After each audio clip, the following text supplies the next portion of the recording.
வணக்கம்மா. இப்போ நம்ம என்ன பார்க்க போகிறோம்னா, மாடி தோட்டத்தில் பழமரங்கள் பார்க்க போகிறோம்மா. இது ரொம்ப முக்கியம். நம்ம டெரஸ் கார்ன்லேயும் பழமரம் வைக்கலாம். செடி வகை கொடி வகைக்கு அடிக்கடிக்கு நம்ம தண்ணி ஊற்றணும். டெய்லியும் அதை ப்ராப்பராக செய்யணும். ஒரு நாள் தண்ணி ஊற்றினாலும் செடிங்க வந்து வாடிடுவாங்க. பழமரத்துக்கு அப்படி இல்லைம்மா. நீங்கள் தாராளமாக வேலைக்கு போகிறவங்க வீட்டில் பழமரம் வைக்கலாம். தாராளமாக வைக்கலாமா. ஏன்னா பழமரத்துக்கு 2 நாளைக்கு ஒரு தடவை 3 நாளைக்கு ஒரு தடவை தண்ணி ஊற்றலாம். ஏன்னா அது மரம் தானே.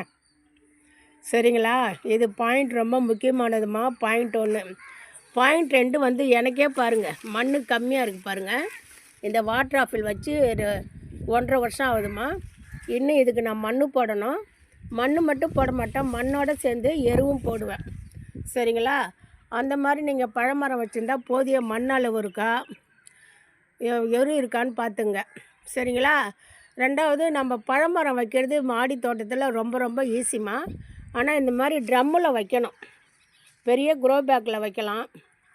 நம்ம பழமரம்லாம் இந்தமாரி பெரிய பாத்திரம், பெரிய ட்ரம்மு, பெரிய க்ரோ பேக்கில் வைக்கிறதுனால அவங்களுக்கு வந்து கெப்பாசிட்டி அதிகம் இல்லை.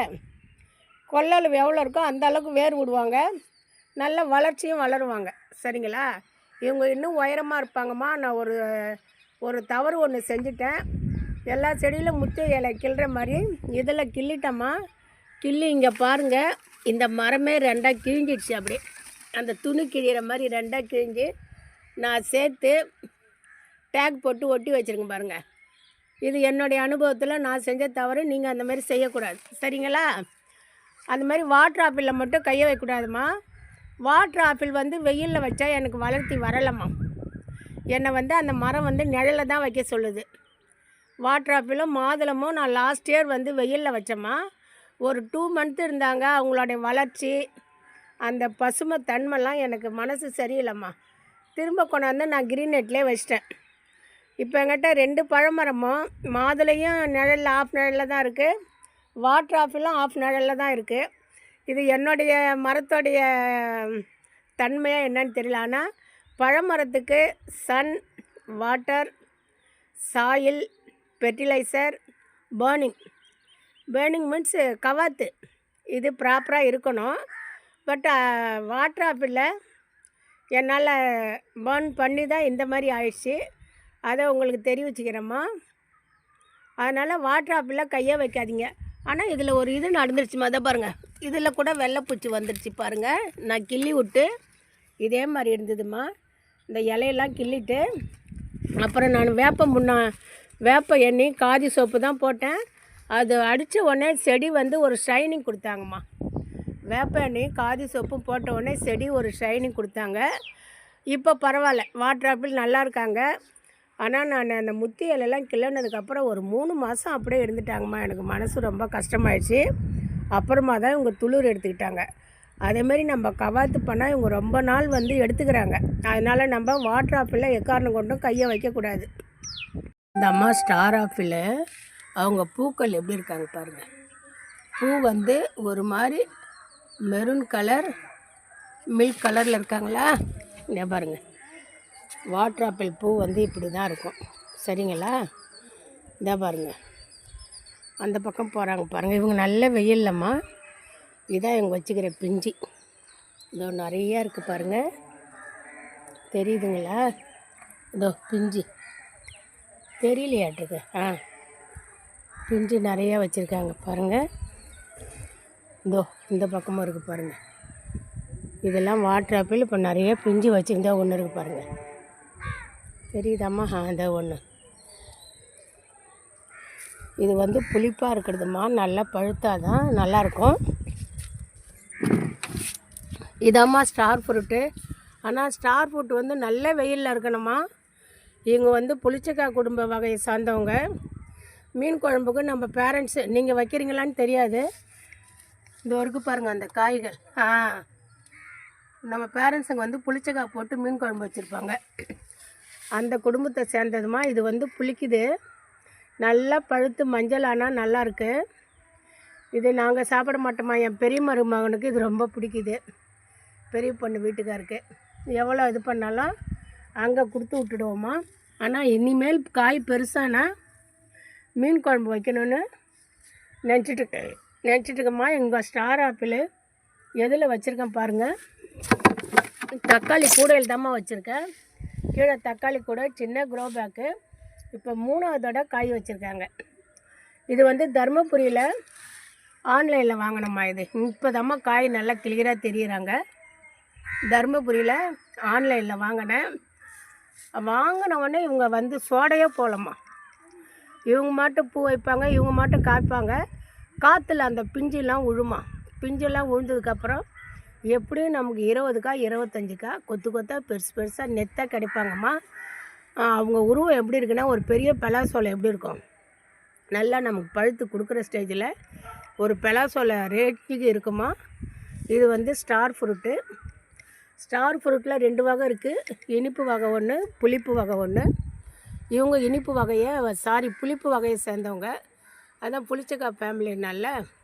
ஆனால் தோட்டம் வந்து அவ்வளோ கலர்ஃபுல்லாக இருக்குங்கம்மா. இப்போயே பாருங்கள் எத்தனை கலர் இருக்குன்னு. Light green, dark green, maroon, pink கலந்த மாதிரி ஒரு கலரு. அடுத்து வந்து மில்க்கு இதில் ஒன்று இருக்குது பாருங்கள், மில்க் ரோஸ் கலரில். இவளுக்கு வந்து இந்த மூலதாம்மா கரெக்டாக இருக்குது.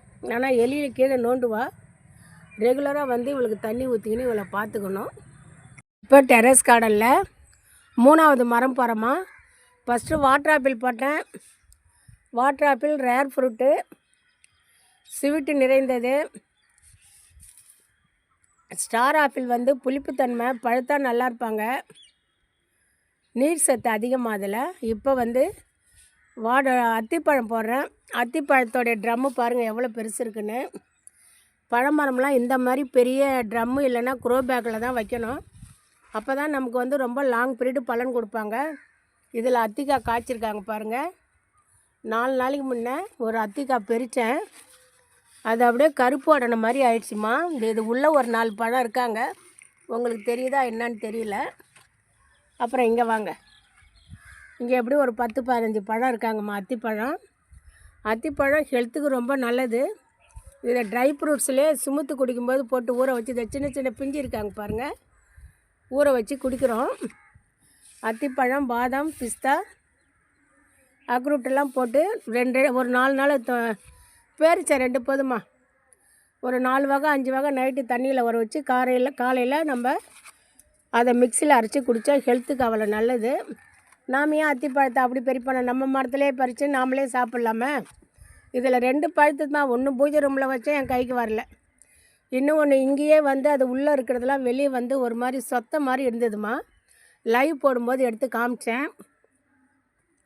இப்போ இந்த அத்தி மரம் வந்து சரியான வெயிலில் இருக்குமா. இங்கே பாருங்கள், மண் எவ்வளோ இருக்குது பாருங்கள். மண் இவ்வளோ இருந்தாலும் எவ்வளோ நைஸாக இருக்காங்க பாருங்கள். இந்த மாதிரி கட்டி முட்டி இல்லாத இருக்கணும். உங்கள் இதில் தானே எடுக்கிறேன். இங்கே பாருங்கள், மண் எங்கேயாவது கட்டி முட்டி இருக்கா பார்த்தீங்களா, இப்படி இருக்கணுமா. இதில் ஒரு செம்பருத்தி வந்துட்டுது, நானும் பெரிய ட்ரம்முன்னு விட்டுட்டேன். இதில் தான்மா தர்பூசணி எனக்கு 2 காய் காய்ச்சிது. நம்ம மெத்தையில் வந்து மொத்தம் 6 மரம் இருக்குது, 7 இருக்குது. என்னென்ன 7 இருக்குன்னா, ட்ராகன் ஃப்ரூட்டு, எலுமிச்சை, அத்திப்பழம், ஸ்டார் ஃப்ரூட்டு, மாதுளை 2, வாட்டர் ஆப்பிள், இன்னொரு லெமன், 7 இருக்குது. நான் 3 பிரித்து வீடியோ போடுறேம்மா. டெரஸ் கார்டனில் இத்தனை பழமரம் வச்சுருக்கேன்.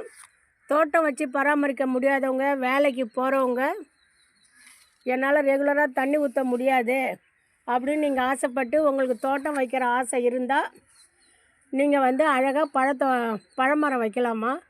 எல்லா மரமும் நர்சரியில் கிடைக்கிது, ஆன்லைனில் கிடைக்கிது. ஆனால் நம்பகமாக வாங்குங்க. ஆன்லைனில் இப்போ வந்து எந்த ஆன்லைன்லாம் வந்து நீங்கள் கேட்குறீங்க, யூடியூப்பில் கூட எந்த ஆன்லைனில் வாங்கலான்னு. நம்பிக்கையாக இந்த ஆன்லைனில் வாங்குன்னு சொல்ல முடியலம்மா. நிறையா ஏமாந்துருக்குறோம். நானே ஒரு 3 இது ஏமாந்துட்டேன். மேக்ஸிமம் நீங்கள் நர்சரியில், உங்கள் பழக்கப்பட்ட நர்சரியில் பழமரம்லாம் வாங்கிட்டு வந்து வைங்க.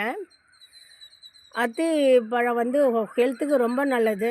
வாட்டர் ஆப்பிள் சுவை கொண்டது. ஒவ்வொரு பழத்துலேயும் ஒவ்வொரு மருத்துவ குணம் இருக்குது, சரிங்களா. ஆனால் நீங்கள் கண்டிப்பாக டெரஸ் கார்டனில் பழமரம் வைக்கணும்னு ஆசைமா எனக்கு. இப்போ என்கிட்ட வந்து ஒரு 7-8 மரத்துக்கு இருக்குன்னா ஒரே வீடியோவாக போட முடியல, ஒவ்வொரு மரத்தையும் காமிச்சு. அதனால் நான் 2ஆக டிவைட் பண்ணுறேன். முக்கியமாக நீங்கள் பழமரத்துக்கு நான் சொல்கிற பாயிண்ட்டை 5 குறிச்சிங்க. முக்கியமாக பழமரத்துக்கு வெயில் இருக்கணுமா, சரிங்களா? 2வது சாயில் வந்து 70% வந்து சாயிலில் தான் வளரும். ஆரோக்கியமான சாயல் இருக்கணும். அந்த மண் எப்படிமா எடுக்கிறதுனா, மண்புழு நம்ம தோட்டத்தில் தண்ணி, நம்ம பாத்ரூம் தண்ணியெலாம் போகிற இடத்துலாம் பார்த்திங்கன்னா கண்டிப்பாக மண்புழு இருக்கும். உங்கள் தோட்டத்திலே கூட மண் எடுக்கலாம். எங்கன்னு பார்த்து எடுங்க. 2. 3வது வந்து பழமரத்துக்கு வாரம் ஃபெர்டிலைசர் தேவையில்ல. 10 டேஸ்க்கு ஒரு தடவை ஃபெர்டிலைசர் கொடுத்துக்கினே இருக்கணும். 4வது வந்து அந்த மரத்தை கண்காணிச்சிக்கினே இருக்கணும். ஏதாவது செடி வதங்குதா, காயுதா, இல்லை இலையில ஏதாவது பூச்சி இருக்கா என்னன்னு 4 பார்க்கணும். 5 வந்து அந்த மண்ணை 1 மாதத்துக்கு ஒரு தடவை, 20 நாளைக்கு 25 நாளைக்கு ஒரு தடவை பாருங்கள். இப்போ இவ்வளோ நாளாக நம்ம தண்ணி ஊற்றுறோம், மரத்தில் ஒரு பிடிப்பே இல்லை. இப்போ எப்படி இல்லை, அந்த ஏடை படைஞ்ச மாதிரி இருக்குல்ல, அந்த மாதிரிலாம் இல்லை பாருங்கள். நைஸாக வருது பாருங்கள் மண். இப்படி தாம்மா இருக்கணும். கண்டிப்பாக பழமரம் வைங்க. நான் பழமரம், எலுமிச்சங்கன்று, மாங்கன்னெல்லாம் எப்படி வைக்கிறதுன்னு சொல்லி உங்களுக்கு வீடியோ போட்டிருக்கேன். டெமோவே செஞ்சு காட்டிருக்கேன். கொடி வகை போட்டிருக்கேன், செடி வகை போட்டிருக்கேன், விதைகள் போட்டிருக்கேன். அது இல்லாத திங்கள் டு வெள்ளி 1:30 மணிக்கு டெஸ்ட்டு மாதிரி எழுதி போடுறேன். சாட்டர்டே சண்டே 2 மணிக்கு வரேன். என்னுடைய சேனல் வந்து அம்மு தோட்டம் சேனல். பாருங்கள், லைக் பண்ணுங்கள், ஷேர் பண்ணுங்கள், கமெண்ட் பண்ணுங்கள். இது வரைக்கும் பொறுமையாக கேட்ட மக்களுக்கு மனமார்ந்த நன்றிம்மா. வாழ்க வளமுடன்.